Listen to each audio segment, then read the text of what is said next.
أعوذ بالله من الشيطان الرجيم. بسم الله الرحمن الرحيم. الحمد لله رب العالمين، والصلاة والسلام على سيد المرسلين وعلى آله وصحبه أجمعين. رب اشرح لي صدري ويسر لي أمري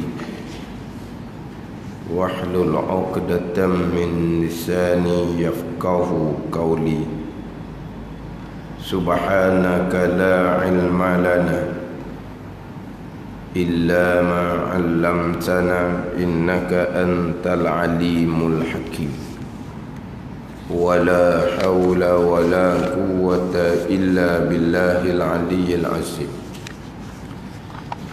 Kitab Pati Paridah, muka surat 11, baris yang ketujuh daripada bawah. Muka surat 11, baris yang ketujuh daripada bawah. Qala al-muallifu rahimahullahu ta'ala wa nafa'ana bi'ulumihi amin.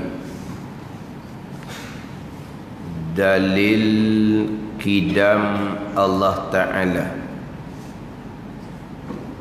dan daurun. Dalil qidam Allah Ta'ala dan daurun. Juga tajuk gitu. Dalil qidam Allah Ta'ala dan daurun. Ada satu laginya tasalsul. Tasalsulun. Dia ada dua, daurun, tasalsulun. Pembicaraannya adalah dalil sifat qidam Allah Subhanahu wa Ta'ala. Didatangkan dengan dalil akli, dalil pada akal. Kalau Allah Ta'ala baharu, ini dalil akal, tentu berhajat kepada Tuhan yang kedua, yang menjadi akan dia akan Allah Ta'ala.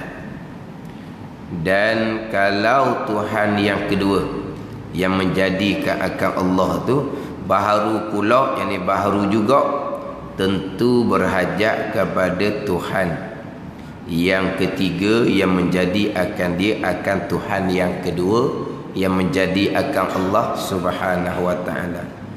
Kalau begini, satu Tuhan, kemudian satu, yang ini satu Tuhan, jadi daurun, tasal, berkeliling. Kalau balik kepada Tuhan yang pertama, iaitu Allah Subhanahu wa Ta'ala.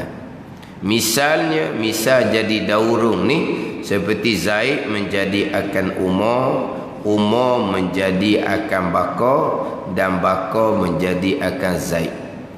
Ini pembicaraan daurun. Pembicaraan daurun. Jadi dalil panjang di sini ni, ini dalil tafsili. Ini fardu kifayah. Adapun fardu ain ringkas sahaja.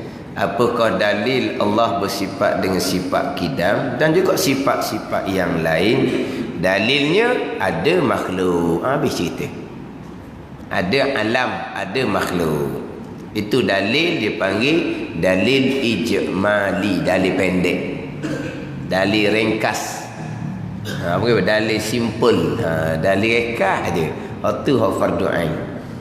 Kemudian akan timbul pula tanya, kenapa awak jadikan ada makhluk dalil Allah bersifat dengan sifat qidam? Kok jalan mana? Serenda tak boleh nak jawab. Tu panggil dalil ijmali fardu ain. Kalau boleh tunjuk jalan, kok mana? Alam ni ada Tuhan yang mengadakan. Tapi kalau Tuhan yang mengadakan tu baharu, dia pun diadakan oleh yang lain. Ini panjang tu. Panjang jawab. Tu dia panggil apa tu? Dalil tafsili, hak fardu kifayah. Fardu kifayah. Jadi hak fardu ain ni tak apa. Mana kalau tanya dalil Allah bersifat dengan sifat kidam, ada makhluk. Orang tanya balah lah, jalan mana? Saya tak reti nak suruh nak cerita jalan, setakat tu je saya tahu. Tu dia panggil dalil ijmali hak fardu ain. Kita boleh tunjuk jalan. Tadilah. Kalaulah Allah yang menjadikan makhluk ni baharu, maka kena ada yang lain yang menjadikan Allah pula. Jadi Allah ni makhluk juga macam kita. Jadi nak buat kita macam mana? Jadi kalau Allah pun makhluk juga dijadikan, maka Allah nak buat kita macam mana? Tak ada lah kita. Dah kita ada ni kan. Makhluk ada ni kan. Itu dalil Allah ni bersifat dengan sifat kidam, bukan makhluk yang dijadikan oleh yang lain. Tu mana apa tu? Panjang panda tu, tunjuk jalan. Tu fardu kifayah. Hak fardu ain simple saja. Yang pentingnya kita tidak turut orang semata-mata dalam bab pegang tu je. Awak berpegang Allah bersifat dengan sifat kidam, sedia, tidak ada permulaan bagi ada Allah Subhanahu wa taala. Dalilnya apa? Allah, saya pakai turut orang ramai-ramai lah. Orang ramai-ramai kata Tuhan sedia, ada tidak ada permulaan, saya pakai begitu retek lah. Tu panggil apa tu? Tidak ada dalil. Itu dia panggil muqallid, orang yang turut orang semata-mata dalam bab pegangan tanpa berdalil. Hak ni hak khilaf ulama. Imam dia sah ataupun imam dia masih lagi tidak sah. Sebab dia tidak ada dalil. Hak Nabi larang tu, la tuqallidu fi dinikum. Jangan kamu taklid turut dalam agama kamu, yakni fi usuluddin, pada tapak agama. Adapun pada bab hukum hakam syarak, tu Tuhan kata fasalu ahla zikri in kuntum la ta'lamun. Tanya orang tahu sudah lah. Kalau mu tak tahu, mana hukum ni, wajib ke sunat ni? Wajib. Kat tu padan. Kita pun amal. Dah kata wajib. Mana dalil kata wajib? Ayat mana, hadis mana yang menjadi dalil perkara tersebut wajib dilakukan? Tak tahu dalil. Tu bab syarak tak apa. Bab fiqh kita kata tak apa tu. Janji tahu mana hak perintah wajib, mana hak perintah sunat, cukup tu. Tapi kalau ada dalil dalam bab fiqh mengaji lebih tinggi sikit, kita jadi kemah. Kalau tak ada dalil ni, kita jadi terus umbang ambing. Jumpa orang ngajar kata wajib, kita pakai wajib. Jumpa orang ngajar lain kata bukan wajib, sunat je, kita pun pening jadi nak pakai sunat semula. Jumpa satu orang ngajar kata batal, seumpama tu, kita pakai batal. Jumpa lain ngajar pula tak batal, kita pun jadi tu umbang ambing. Ni dalam bab fiqh, tapi tak ada masalah bab fiqh ni. Tapi tak kemah lah orang panggil. Tak kemah. Kalau kita tidak tahu dalil. Tapi kita dalam bab fiqh ni kebanyakan gitulah kita ni. Tak ada dalil pun dalam bab fiqh. Kalau kita duduk ngapa rukun solat 13 rukun tu. 13 rukun tu. Rukun mana ke hak kita ada dalil? Rukun mana? Rukun ni innamal a'malu binniyat. Tu. Rukun takbir, iza kunta ila salah fakabbir. Tu. Rukun Fatihah, la salata. La salata illa bi qiraati ummul Quran. Apa ni dalam hadis tu? Tidak ada solat melainkan dengan membaca Fatihah tu. Ada. Dalil rukuk summarka hatta tatma'inna raki'an. Ada dalil tu? Ada tak? Dari kita tu dalil ada dari kita ni. Tiada satu rukun yang wajib kita kerjakan. Ada dalil tak? Maka ngapa rukun 13 je? Kita ambil semayang, ada 6 rukun. Mana dalil? Mana dalil? Faghsilu wujuhakum wa aydiyakum ilal marafiq wamsahu bi ru'usikum wa arjulakum ilal ka'bain. Tu dalam Al-Quran tu comel. Ingat ayat tu.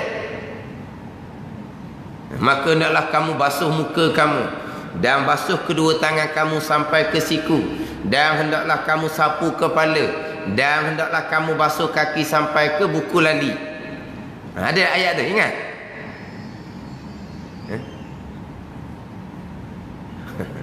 Apa ni? Oh, kita dah amal. Tu pekoh gitulah kita ni. Kita ngaji kodo-kodo tahu rukun wajib, tahu sunat, tahu batal gitu je. Tak ada masalah dah pekohnya. Okey dah setara tu. Turun eh. Jangan main orang sekarang, dia hebat. Ustaz, tempat kita tak ada main pesen lama, dia kata. Tak ada main pesen lama, mari ngajar wajib, rukun, syarat, satu ayat, satu hadis pun tidak disusuli. Kita tak main dah gitu. Kalau sebut kata wajib, rukun ke, syarat ke, kena susuli dengan qala Allah Ta'ala ataupun qala Rasulullah sallallahu alaihi wasallam. Kena ada dalil. Firman Allah ataupun sabda Nabi sallallahu alaihi wasallam, kena dalil. Jangan duk main wajib, rukun syarat, satu dalil pun tak mari. Tempat kita dak main dah pesen tu. Dak mari dalil kita tak mau pakai. Manalah kita nak ingat tiap-tiap hukum tu dengan dalil. Tapi kalau kita bawa kitab besar sebagai panduan, memanglah dalam tu cukup lengkap dengan dalil. Tapi dah kita pergi sejid surah ni, bawa kitab nipis tu hak jawi.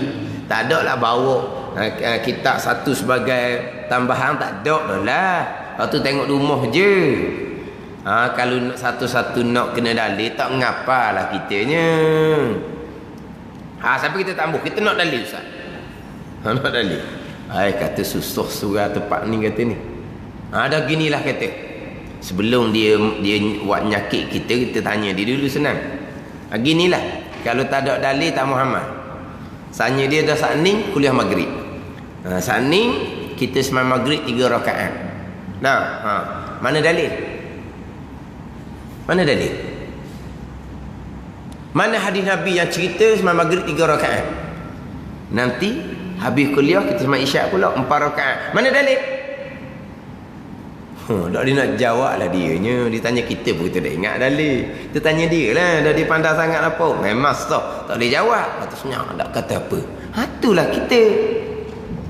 Tahu rakaat 3, 4, 2. Lepas tu mana dalil? Tahu rukun sembahyang ada 13. Mana dalil? Memang kita tak tahu dalil. Tapi dalam kitab ada belaka dalil tu. Tapi dah kita ngaji kodok untuk amal kapung, tak ada masalah lah gitu. Tapi bunyi kelah tu, dia tak sedar, dia tak ada dalil-dalil pun. Tiap-tiap amalan tu. Lepas tu baru senyap, tak tanya apa. Itu bab pekok. Cuma kalau orang-orang nak test kita, memang kita akan jadi teraba-raba. Contoh-contoh ni bab pekok. Kita dah belajar lama kening, bersentuh lelaki perempuan batal wudu. Jak budak lagi dah. Bersentuh lelaki perempuan batal wudu.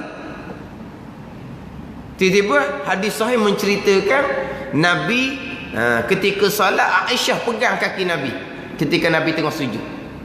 Bila Aisyah sedar dah bertidur, Nabi tak ada, Aisyah pun cari-cari terpegang kaki Nabi pada masa Nabi sujud. Tu hadis sahih. Lepas tu Nabi tak berhenti sembahyang. Kalau batal Nabi berhenti lah. Satu riwayat lain pula, Nabi sujud tak lepas. Kerana kaki Aisyah ada di depan. Maka Nabi nak sujud, Nabi pun esok alih kaki Aisyah radhiyallahu anha. Tengok tu. Tak ada timbul wuduk batal, bersentuh lelaki dengan perempuan. Ni hak Nabi buat. Tak ada batal-batal. Lepas tu dia buat keliru orang. Jadi sekarang ni hak batal orang mana? Adalah orang jawab hak batal tu mazhab Syafi'i. Sekarang ni orang nak pakai hak Nabi ke nak pakai hak Syafi'i? Dia kata macam gitu. Sekarang ni hak Nabi tak batal. Sekarang ni Yang awak duk pakai batal lah Mekah ni tahu ambil mana? Hak tu Imam Syafi'i kita lah. Jawab orang tu. Lepas tu hak ni ustaz ni bertanya balik, awak nak pakai Nabi ke nak pakai Imam Syafi'i? Kan ni? Dia jawab kan ni? Ni apabila kita tak ada dalil ni. Jadi kita jadi mudah dipermainkan oleh orang. Tu jelah. Mudah orang buat apa? Buat dajjal. Buat dajjal pun ke? Mana buat dajjal dia orang kita ni. Buat nanya dia orang lah kita ni. Kemudian kalau kita pandai sikit pula nak lawan balik. Jadi ustaz tanya saya nak pakai hak Nabi ke nak pakai Imam Syafi'i. Kalau saya tanya gini boleh ke tak? Awak nak pakai hak Nabi ke nak pakai hak Allah Ta'ala? Kalau tanya bala. Hak tanya hak Nabi ke? Tak batal. Hak Quran kata aula mastumun nisa, ataupun sentuh akan perempuan. Tu Allah kata awak nak pakai Nabi ke nak pakai Allah? Sentuh perempuan tu batal tu Quran ayat. Nak pakai Nabi ke nak pakai Allah? Ngedi dia bergebuh lagi. Tanya gitu. Mana ni? Dah sebab kita ngaji qada bersentuh lelaki perempuan, wuduk batal. Lepas tu mana nas? Mana dalil? Kita ngaji qada kapung gitu je lah. Tu bila tak ada salah dah kitanya. Tapi kalau orang nak buat keliru kita, nak buat kita jadi teraba-raba, boleh buat kita sebab kita tak kemas. Tapi tak ada salah. Hak ni hak timbul ijtihad mazhab. Dalam Quran menyebut aula masmun nisa menyebabkan batal wudu. Hak berlaku pada Nabi tidak batal wudu. Jadi apa yang ada dalam Quran adalah wahyu daripada Allah. Apa sabdaan Nabi dan perbuatan Nabi adalah wahyu daripada Allah. Jadi macam mana ni? Ni ulama dia apa ni? Apa? Dia masukkan antara dua dalil ni. Dalam mazhab Syafi'i, hak Quran kata batal tu tanpa berlapik. Hak kata tak batal tu berlapik. Tu panjang pula dia cerita tu. Wajah istidlal dia. Mazhab Maliki dengan Hambali pula, hak Quran kata batal tu dengan syahwat. Hak berlaku pada Nabi tu tanpa syahwat. Jadi hak batalnya syahwat. Kalau tak syahwat tak batal. Lagi kat tu pula. Tapi berlapik ataupun tidak, syahwat ataupun tidak, ini adalah ijtihad ulama. Sebab nak kena ambil kedua-dua. Gitu. Kalau kita ngaji pakai dalil lah. Itu hak mazhab Maliki dengan Hambali. Syahwat batal. Kalau mazhab Hanafi, syahwat pun tak batal. Lepas tu mazhab Hanafi ambil ikut jalan mana pula? Quran sebut aula masmun nisa, sentuh perempuan. An-nisa di situ, sentuh di situ. Apabila la masa, kemudian ini didatangkan an-nisa, perempuan, sentuh perempuan, itu kinayah daripada bersetubuh. Bersetubuh baru batal. Itu mazhab Hanafi. Sentuh perempuan aula masmun nisa dengan mana aujama'tumun nisa. Itu ada qiraat sazah baca gitu tu. Aujama'tumun nisa, bersetubuh akan perempuan. Mana bersentuh lelaki perempuan dengan syahwat pun tak batal selagi tak bersetubuh. Itu mazhab Hanafi pula. Dekat-dekat dah nak jadinya, panggil dia orang. Dekat-dekat nak jadi, orang panggil. Sebelum tak ada semayang ni, orang panggil. Lagi mana ni? Ni ada orang ajak mayat-mayat. Pergi mayat-mayat. Untuk tak batal lagi sebab tak jadi lagi bersetubuh sana ni. Tapi dekat dah, tak jadi lagi tak batal. Mazhab Hanafi. Semuanya ada jalan dalil belaka. Tapi oleh kerana kita ngaji qada tu, maka kita setakat tahu batal wudu. Gitu je. Tapi cukup untuk kita, tak ada masalah. Itu bab fiqh. Banyak khilafiyah dalam bab fiqh ni. Tapi kalau kita ngaji bab dalil, pening kita pula jadinya. Sebab tu almarhum tugu saya Baba Najmuddin Kerandang, dia biasa sebut masa duduk Mekah dulu, duduk mengaji di kawasan halaqah ilmu dalam Masjidil Haram tu, ini syekh ni mazhab Syafi'i, syekh ni mazhab Hanafi, syekh ni mazhab Maliki. Mengaji gila-gila. Masa mengaji dengan syekh yang bermazhab Syafi'i, dia kupah punya wajah istidlal, jalan ambil dalil ni. Tak ada dah lah. hak mazhab Syafi'i hak kemah molek. Bila pergi pula ngaji sekarang dengan syekh hak mazhab Maliki pula, dia kopah pula dengan pandangan mazhab Maliki dengan wajah ambil dalilnya. Sedap Maliki pula dah. Pergi ngaji pula dengan syekh bermazhab Hanafi, dia kopah-kopah. Sedap Hanafi pula dah. Mana apa ni? Kemah belaka. Jalan dalil kemah belaka. Kita je tak tahu. Hak kita tak tahu ni lah jadi masalahnya. Orang hak ngaji Mekah dulu, alim keempat-empat mazhab, dia balik clear je bawa mazhab Syafi'i. Tak bunyi pun mazhab lain. Sebab apa tak bunyi? Orang panggil apa? Air penuh. Air penuh ni tak kocok. Hak jenis celes-celes ni. Hak ni kocok ni urut-urut. Balik kapung dia urut-urut orang. Tak kira tak ada mazhab dah dia.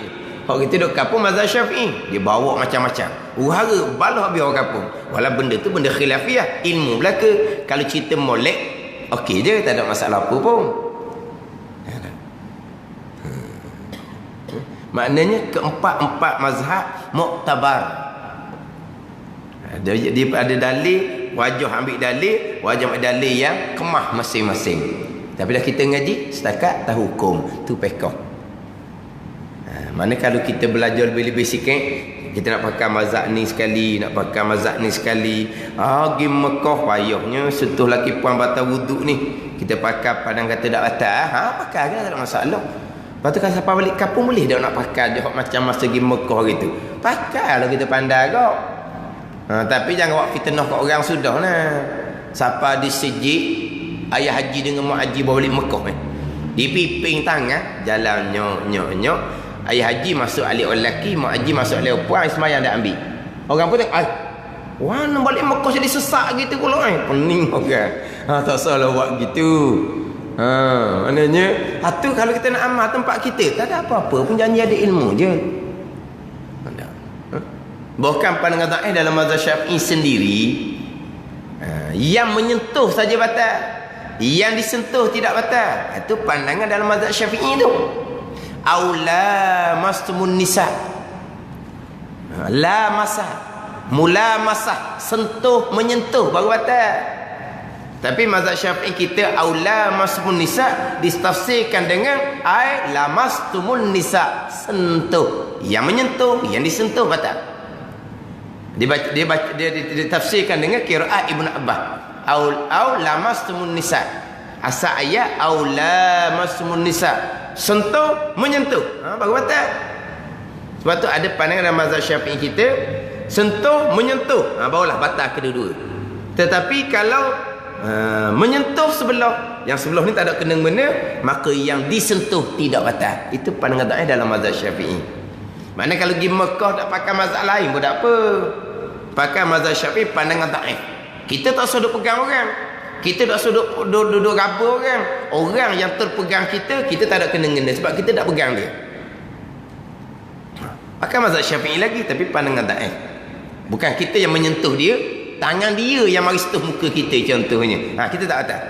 Mazhab mana tu? Mazhab Syafi'i pandangan dhaif. Kalau kita juga pergi pegang dia, barulah kita batal kata. Maknanya kita tak ada masalah boleh amalnya dalam bab fiqh ni. Sebab dia banyak khilafiyah dalam bab fiqh ni. Tapi kita ni bab usuluddin ni, bab usuluddin ni satu jalan. Bab usuluddin satu jalan. Satu-satu pegangan tu tak boleh turutkan. Kena ada dalil sendiri. Satu-satu pegangan kena ada dalil sendiri. Ni pendek, dalil akal. Mudah je ada makhluk. Kalau kita ingat ayat, pakai dalil ayat Quran. Huwal awwalu wal akhiru wal zahiru wal batinu wa huwa bikulli syai'in alim. Boleh kau pakai ayat tu. Surah Al-Hadid tu. Huwal awwalu, Allah Ta'ala yang ada sebelum daripada makhluk ini ada. Pakai ayat huwal awwalu wal akhiru, dalil bakar pula dah situnya. Satu ayat je cukup. Wal awwalu dalil qidam, wal akhiru dalil bakar. Itu dalil Al-Quran. Kan? Itu hak terbaik. Tapi kena ingat ayat lah. Kalau nak dalil wujud, dalil wujud, wal awalu boleh pakai dalil wujud, wal akhiru boleh pakai dalil wujud. Dalil wujud ayat mana jadi dalil wujud belaka? Huwal awalu tu dalil Allah ada, tidak ada permulaan. Itu bukan dalil Allah wujud. Tak reti kita. Bila Allah ada, tidak ada permulaan, Allah ada ke tak? Itu dalil wujud. Huwal awalu dalil qidam, dan huwal awalu juga dalil wujud. Wa huwa bikulli syai'in alim. Itu dalil Allah bersifat ilmu. Itu juga dalil Allah wujud. Wa huwa ala kulli syai'in qadir. Allah Ta'ala atas sesuatu amat kuasa. Itu dalil qudrah. Itu juga dalil wujud. Itu dalil qudrah. Ialah Allah bersifat qudrah. Allah ada ke tak? Qul huwallahu ahad. Kata ilmu yang Muhammad SWT, Tuhan yang esa. Itu dalil wahdaniyah. Dan esa ada ke tak? Mudah je dalil wujudnya. Jadi dalil Al-Quran payah apa? Ayat-ayat macam wa ilahukum ilahun wahid. Dia baca sama lepas semayang tu kan. Itu dalil wahdaniyah. Apa nak payah? Tapi kita ni jadi pakai dalil akal sungguh-sungguh. Dalil akal hak nombor 2 tu nak warna kita. Walah kalau kita dalil Quran tiap-tiap satu sifat wujud sampai ke kalam 13 sifat. Tak payah maknanya. Huwal hayyul qayyum. Al hayyu dalil hayat. Al qayyum dalil qiyamuhu ta'ala bi nafsi. Hak tu hak kita dak baca semua tu ngapa-ngapanya. Huwal hayyul qayyum. Ni wa ilahukum ilahun wahid la ilaha illa wal hayyul qayyum. Ada al hayyu dalil hayat, al qayyum dalil qiyamuhu ta'ala bi nafsi. Nak apa lagi? Apa dalil? Wa huwas samiul basir. Dalil sama, dalil basar. Wa kallamallahu Musa taklima. Dalil sifat kalam. Fa'alun lima yuri. Dalil sifat iradat. Fa'alun lima yuri kan bukan nama muqaddam. Kedek surah ke apa? Fa'alun lima yuri surah ke apa? Bukan dalam muqaddam kita. Ingat ayat tu tak? Fa'alun lima yuri. Ingat tak? Itu dalil Allah bersifat dengan iradah. Tak ada payah-payahnya. Lepas tu dalil mukhalafah. Walam yakul lahu kufuwan ahad. Itu dalil mukhalafah. Nak lagi? Semuanya dengan dalil naqli. Dalil yang diambil daripada Al-Quran. Tapi dalam kitab Fatih Faridah kitanya, wari dalil akal. Dalil akal pula dalil yang tafsil, dalil yang huraian dia panjang. Ni hak fardu kifayah. Hak fardu ainnya dalil Allah bersifat qidam, ada makhluk. Ni dak ni dalil hak tafsil. Kalau Allah baharu. Ni kalau Allah baharu. Fardu takdir. Ada pula orang marah. Mai duk kalau. Baharu tu mustahil. Duk kalau Allah baharu apa? Dan Quran pun datangkan kalau lau kana fihi ma alihatun illallah la fasadata. Jikalau ada di langit bumi ni Tuhan selain daripada Allah, nescaya punah binasalah langit dan bumi. Tu Tuhan kata diri tu. Jikalau ada di langit bumi Tuhan selain daripada Allah. Ada ke Tuhan selain daripada Allah? Mustahil. Tu Tuhan hari kau mustahil. Ni ulama kalau ni. Mana bukan ulama reka sendiri, bukan. Ni kitab-kitab karangan ulama muktabar semuanya berlandaskan kepada Al-Quran dan hadis Nabi sallallahu alaihi wasallam. Kita tu jumpa puca ke tak jumpa puca, tu kelemahan sebelah kita tu. Kekurangan kejahilan sebelah kita. Jadi kita hak tak berapa pandai mana, jangan mudah-mudah nak pertikai hak yang disusun oleh ulama-ulama muktabar, yang diajar, yang dipegangi, yang diamali oleh ulama-ulama muktabar. Kita hak mengaji celeh-celeh ni ambil kodoh-kodoh adalah. Kita tak nampak jalan, lah kita jalan tak banyak mana. Jalan kita pun sekerak-sekerak je. Jalan kita pun sama-sama je. Jelas tak jelas ni kita ni. Tapi kadang-kadang kita mudah nak mempertikaikan. Kalau kena kalau lah. Kalau Allah baharu, kalau tidak kidam baharu ni, tentu berhajat pada Tuhan yang kedua yang menjadi akan dia akan Allah. Kalau Allah baharu asal tak ada, sekarang ada, dia tak boleh ada sendiri. Kena ada Tuhan yang lain pula yang menjadikan Allah Subhanahu wa ta'ala. Dan kalau Tuhan yang kedua baharu pula, baharu pula ni bukan pula jugalah kalau kita. Faham tak? Dia pula dengan juga Arab sebut aidan. Aidan bahasa Arab. Kadang-kadang terjemuh dengan pula, terjemuh dengan juga. Tapi pula lain, juga lain.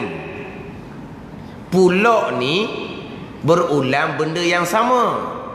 Juga ni bukan berulang benda yang sama, tapi berlaku perkara yang sama. Kalau juga.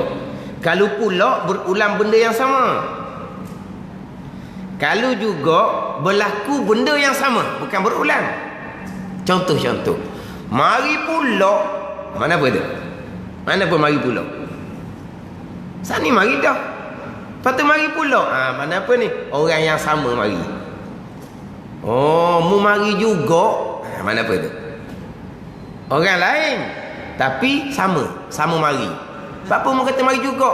Yelah, abang mari juga, mu mari juga. Mana apa ni? Orang lain tapi berlaku benda yang sama, iaitu mari. Tapi kalau mari pula berulang orang yang sama mari. Pada ni. Ke mana? Pula dengan juga ni sama ke? Macam sini ni. Kalau Tuhan yang kedua baharu pula.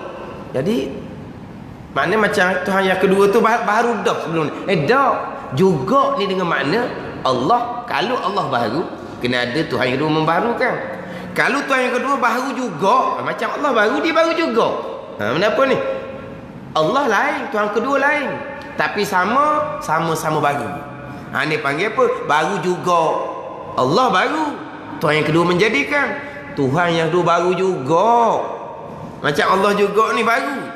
Tentu berhajat pada Tuhan yang ketiga yang menjadikan dia. Tu pula dengan makna juga.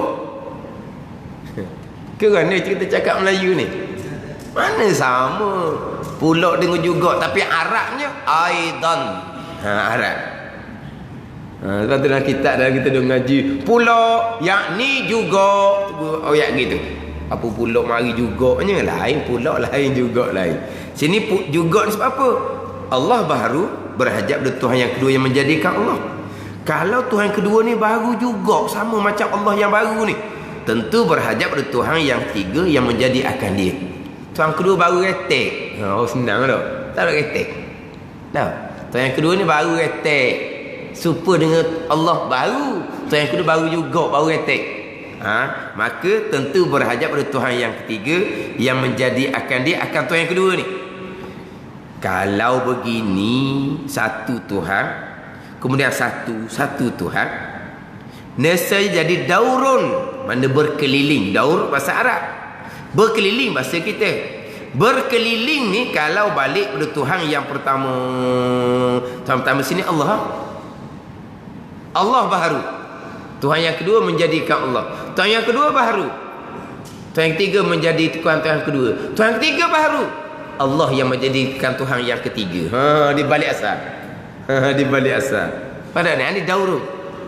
Ni akal pun tak boleh nak terima ni. Dia misal lain ni. Mana? Misalnya misal daurung ni seperti Zaid menjadi akan Umar, dan Umar menjadi akan Zaid, dan Bakar menjadi akan Zaid pula. Jadi orang lelaki menjadikan lelaki ni, orang lelaki nak menjadikan orang guana. Dia bukan orang lelaki mana nak menjadikan orang. Ada? Hak ni hak nak nikah lelaki dengan lelaki. Hak mana itu? Mugabe apa? Zimbabwe tu. Mugabe dia nak suruh orang lelaki dengan lelaki hak gay ni nak kurung, nak sudut sama. Ngandung pun dia nak bebas. Nak sangat nikah lelaki dengan lelaki. Kamu lelaki dengan lelaki. Mana? Mugabe ni kafir. Mana orang kafir pun tak embuh pasal gini. Dah.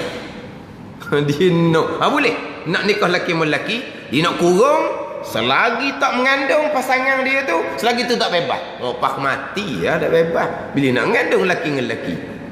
Dan ni bila pula Zaid menjadikan umur menjadikan Zaid ni. Nak cerita je lah jadi. Zaid ni ayah lah. Ayah, lepas tu lahir Umar. Mana pun mak yang melahirkan Umar tu gitu. Kalau kita kata gini lah, kalau kita kata Tok Puan, kita panggil nek ke betul, Tok perempuan. Kita ni hak lelaki kita panggil Tok Ki, hak perempuan kita panggil Tok. Bukan gitu? Tok kau tawang pun Tok je tau. Ki hak lelaki, hak puan Tok. Tok saja je kalau puan, kalau kita. Nah, Ki hak lelaki ya. Kalau hak puan panggil Tok. Mana? Tok Wang apa tu, hak tu ada tambahan pula tu. Panggilan kita. Jadi Tok melahirkan mak kita. Mak kita melahirkan anak perempuan seorang. Anak perempuan ni pula melahirkan Tok. Oh, wah, tu daurung. Dengar pun cengang dah apa benda pula. Tok melahirkan mak melahirkan anak perempuan. Anak perempuan tu beranak melahirkan Tok. Jadi Tok tua dan Tok jadi muda. Tua lah sebab dia melahirkan mak melahirkan cucu. Cucu ni melahirkan Tok, dia Tok muda pula, cucu pula tua. Jadi tua kata, muda kata. Daurung ni pusing pasal ni memang akal siapa budak terima. Hak daurung hak mustahil kalau baru ni memang tak nampak jalan. Kena. Hak kisah ginilah. Mak dia nak beranak. Tak ada orang masa mak dia nak beranak. Lepas tu siapa panggil Tok Bidang? Mak nak beranak dia. Kisah masa dulu mak nak lahirkan dia. Tapi pada masa mak dia sakit nak melahirkan dia, ayah dia tak ada rumah. Lepas tu siapa yang panggil Tok Bidang? Saya panggil Tok Bidang. Mu pula panggil Tok Bidang. Kan pening tu dengar tu. Sekarang ni cerita dia. Masa mak nak lahirkan dia, masa sakit nak beranak tu, ayah tak ada rumah. Tak ada seorang. Lepas tu siapa nak panggil Tok Bidang? Saya yang panggil Tok Bidang. Lupa dengar? Dah mu ni duduk dalam ke duduk luar mu ni? Jadi mak nak beranak ke mu? Tak ada orang panggil Tok Bidang. Mu yang dipanggil Tok Bidang. Jadi mu ni macam orang tua dah ni. Jadi budak dah perut pun dia, tua pun dia. Jadi gitu. Tu pening tu. Ni daurung ni. Awal-awal lagi akal tak boleh terima. Awal-awal akal tak boleh terima. Jadi kalau Allah tu baharu, Tuhan kedua buat Allah, Tuhan kedua baharu, Tuhan ketiga buat Allah, Tuhan tiga baharu, siapa buat Tuhan ketiga ni? Allah buat Tuhan ketiga. Ni daurung dia panggil. Nak hurau nak faham. Jadi kau pening. Sebab apa? Sebab tak logik langsung. Jadi balik kepada Tuhan yang pertama yang menjadikan Tuhan yang ketiga. Tuhan pertama Allah, ada baru. Tuhan kedua buat Allah. Tuhan kedua baru juga. Tuhan ketiga buat Allah. Tuhan ketiga baru juga. Tuhan yang pertama Allah tu buat Tuhan yang ketiga. Ini memang akal pun tak terima awal-awal lagi. Dia panggil apa? Daurung. Tu mustahil. Daklah kalau kita buat gini guna. Kalau kita buat kata Tuhan yang kedua tu koding. Oh, jadi banyak jalan lah. Sekarang ni dia kata Tuhan kedua tu baharu retek. Kalau letak kata Tuhan kedua koding, tak nak letak Tuhan kedua koding. Sebab Allah pun Tuhan. Yang kedua tu pun Tuhan. Kalau Allah Tuhan ni baharu, yang kedua Tuhan mesti baru juga. Oh, panggil Tuhan sama baru, serupa Tuhan dengan Tuhan. Satu jalan. Satu laginya, kita bukan mencari Tuhan. Tuhan kita adalah asyhadu an la ilaha illallah. Itu Tuhan kita. Allah Tuhan kita. Kita bukan mencari Tuhan. Kita sekarang nak mengenal Tuhan kita. Nak mengenal Tuhan kita. Tiba-tiba Tuhan kita Allah ni baru. Tuhan yang kedua buat Allah. Tuhan yang kedua tu koding. Jadi sepatut dia Tuhan. Sebab dia Qadim. Dia bukan Tuhan. Sebab apa? Sebab Allah Rabbil Alamin. Allah Rabbil Alamin. Alhamdulillahi Rabbil Alamin. Allah ilah bagi kita dan Allah Rabb bagi sekalian alam. Jadi alam semua makhluk ni Allah yang jadikan. Tiba-tiba Allah baharu Tuhan yang kedua yang Qadim. Jadi Tuhan kedua Tuhan yang sebenar. Tak. Tuhan apa dia? Sebab makhluk ni bukan hak dia, hak Allah. Tak ada ni. Kalaulah Allah Rabbil Alamin baharu, tiba-tiba Tuhan yang kedua Qadim. Jadi Tuhan kedua ni Tuhan ke tak? Tuhan apa? Langit bumi bukan hak dia. Manusia jin bukan hak dia. Semua hak Allah Ta'ala belaka. Jadi dia pun bukan Tuhan juga.